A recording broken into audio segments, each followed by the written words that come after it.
If you've ever tried to make Chinese takeout chicken fried rice at home and been disappointed in the results, this video is for you. Today we'll discuss the most common mistakes home cooks make and how to fix them. We'll talk about the closely guarded secret rice blend that is used exclusively by all the best restaurants. We'll learn about all the top secret tips, tricks, and hacks to really level up your game. By the end of this video, you will be able to make fried rice at home better than 99% of takeout restaurants. You're not going to need to master any extreme techniques. You don't need to cook your rice on a portal to Hades. Everything in this video is adapted for the average home cook on a standard burner. Now, the first thing we'll need to address is what style of rice to use. Your local Western style Chinese takeaway is not using expensive or hard to find rice varieties. From my admittedly unscientific survey of about 3 dozen restaurants, they seem to all be using either a standard American long grain white rice, the cheap kind you can find at any grocery store, or a standard medium grain, also inexpensive, readily available brands. So, what should you use? This is really a matter of personal preference, and there is no right or wrong answer. Do you like larger grains that are more separate? Then go with long grain. Do you like smaller grains that are slightly more sticky but chewier in texture? Then go with medium. It's really up to you, and both make great fried rice. And at the end of the day, the best rice is just whatever you happen to have on hand. However, in my research for this video, I came across something very interesting. There were a handful of restaurants whose fried rice was noticeably better than the others, and they were all using a blend of American long grain and Thai jasmine rice. Long grain on its own is too bland, and jasmine on its own is too delicate. This seems to be the perfect combination of separate grains and body from the long grain, and the nutty aroma and flavor from the fragrant jasmine. And I highly recommend you try it, because it makes the best takeout fried rice I've ever had before. Some companies like Mahatma and Carolina actually have this exact blend made specifically for fried rice. But if you want to do it on your own, you'll just take 2 parts long grain and 1 part jasmine, mix them together before cooking, and treat it as you would any other long grain white rice. And that leads us to our next question. What is the best way to prepare rice for fried rice? No matter what kind you end up using, you'll want to wash the rice under several changes of water until it runs clear. This will remove some of the surface starch that makes the final product both sticky and clumpy. But don't overdo it, because we're trying not to hydrate the grains any more than necessary. Moisture is the mortal enemy of a good fried rice, so typically about 3 to 4 washes is enough. Now, obviously the best way to prepare rice is in a rice cooker or by steaming it, but we've gone over both these methods in a previous video, so I won't belabor the point here. But I just want to say, no matter what method you use to cook rice, if it's coming out too wet or clumpy, you may want to experiment with the ratio of water to rice. The range for perfectly cooked rice is generally somewhere in between 1.5 parts water to 1 part rice, to an exact 1-to-1 ratio. Fried rice generally works with a slightly less hydrated grain, and you've got to just experiment and find what works for you. And I also want to reiterate, if you're storing your rice overnight in the fridge to dry out, you should always let it come to room temperature before refrigeration, and you should never wrap it tightly like this. This will trap in the evaporating moisture and make your rice soggy. It should either be left uncovered or loosely covered with a piece of parchment or plastic, and it should be refrigerated for a minimum of 12 hours. Now that we've dealt with the rice, let's talk about one of the biggest mistakes I see when trying to recreate takeout style fried rice at home: using the wrong kind of soy sauce. The biggest culprit is kikkoman, and that's a great soy sauce that I use often, but it's also Japanese and has an entirely different flavor profile that is not really suited for Chinese style takeout food. The 2 most common brands I've seen at almost every Western style Chinese restaurant are Likum Ki and Pearl River Bridge, and you can't go wrong with either of them. But in the soy sauce aisle, you'll see so many different kinds. What do you use? The 2 styles you'll need to familiarize yourself with are light soy sauce and dark soy sauce. Light soy sauce doesn't mean low sodium. It's just the Chinese version of standard soy sauce. You'll sometimes find it labeled as just soy sauce or premium soy sauce. It's used to add flavor and seasoning to dishes without adding much color. Dark soy sauce, like its name implies, is much darker and thicker than its light cousin, and is typically used to add color to dishes without adding much flavor. Its flavor is less salty and slightly more sweet than the light version. For today's rice, we'll be using both light and dark soy sauce.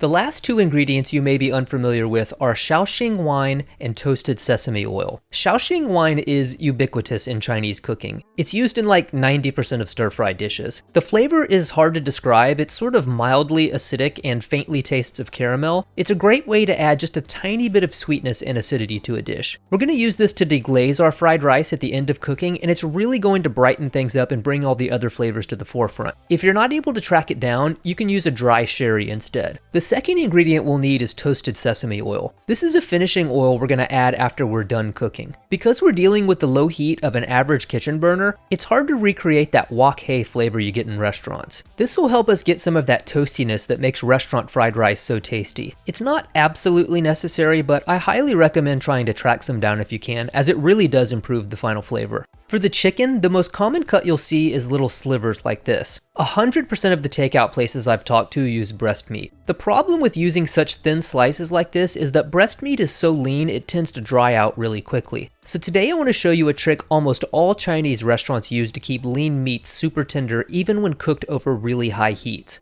baking soda. But before we get to that, let's break down how to cut it. You'll just take your breast half, flip it over, and remove the tenderloin. Then cut off the tapered end where it gets really narrow and thin. Reserve these because we are going to use them. Now, depending on how big your chicken breast is, cut it lengthwise into 4 to 5 slices. Then take each of these slices, turn them perpendicular, and cut across the grain, making little slivers that are about 1/4 of an inch thick. And repeat this process with the reserved tenderloin and the tip we cut off earlier. Now, I know this may sound unusual, but most Chinese restaurants wash their chicken under cold running water before they marinate it. The process of washing the meat and squeezing out the excess water by hand supposedly tenderizes the meat and makes the marinade penetrate deeper. This step is optional, but in all honesty, it does make a difference, so I highly recommend implementing this step into your stir-fry routine. All you'll do is swirl the meat around in cold water for about 30 seconds, then squeeze out the water either in your hand or by pressing it against a strainer. After the chicken is washed, we'll mix in half a teaspoon of baking soda and massage it into the meat for about 30 to 45 seconds. This is another secret a lot of Chinese restaurants use to get lean proteins even more tender.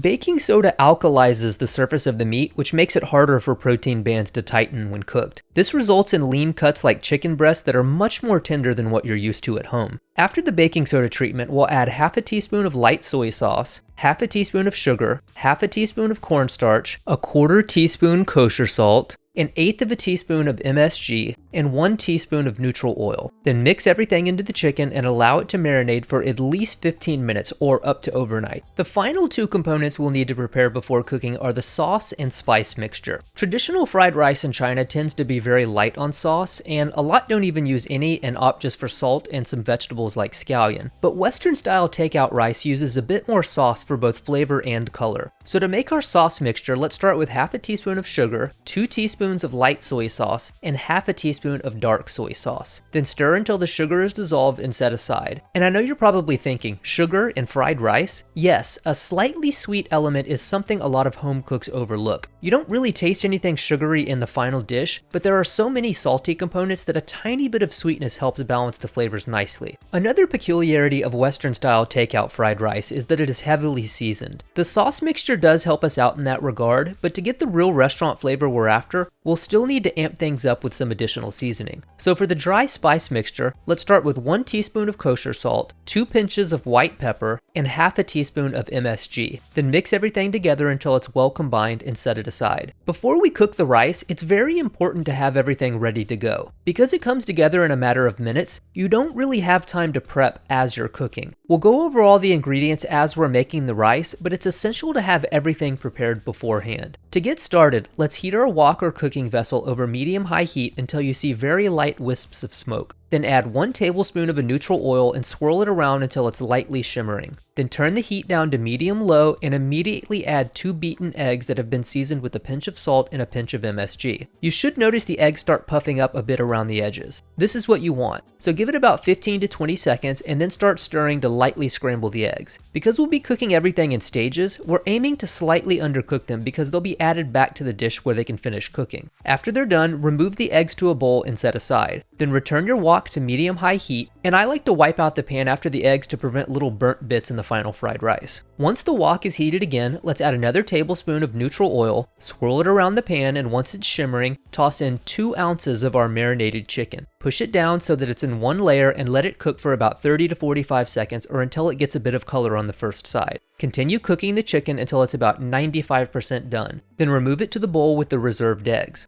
And I know there's an eternal debate about whether or not to do everything in the same pan at the same time. In my experience, when you're working with the decommissioned jet engines they cook on at restaurants, it's fine to do everything in one go. But at home, our burners are less powerful and you do get better results cooking in small batches so you can ensure every ingredient is cooked to perfection. Now return your wok to medium-high heat and add your last tablespoon of oil and swirl it around until it's shimmering. There's no reason to wipe out the pan this time because the fond from the chicken will give us a bit of extra flavor. Then toss in half a cup of medium diced onion and 2 tablespoons of medium diced carrot. Cook for a minute or two until the onion is beginning to look translucent but still has a bit of bite to it. Then toss in 2 roughly chopped cloves of garlic. Saute for about 15 to 20 seconds and then add 2 cups of our cooled rice. Stir in the vegetables and using your spatula or utensil, gently press down on the rice so it makes an even layer. Then break up any large chunks of white rice you see using the tip of your utensil, constantly stirring and flipping the rice so that all sides get fried. Now, at this point, if you notice your fried rice is always coming out really dry, it's most likely because there's not enough oil. So you may want to add just a bit more before the rice, but don't add so much the US military considers invading you, just a touch to prevent the grains from drying out. After a few minutes of toasting the rice, toss in the reserved chicken and egg and incorporate it into the mixture. Now, using your spatula, push everything to the center of the wok and add the sauce mixture around the rim and not directly into the rice. This will lightly caramelize the sauce and increase the depth of flavor. Immediately stir the rice so the sauce is fully incorporated and no large chunks of white rice remain. If you notice anything is burning at any point, adjust your heat level. Now, toss in the dry spice mixture and stir it in so everything is well seasoned and you don't see any traces of the salt, pepper, or MSG. Then add 2 tablespoons of frozen peas and a handful of bean sprouts.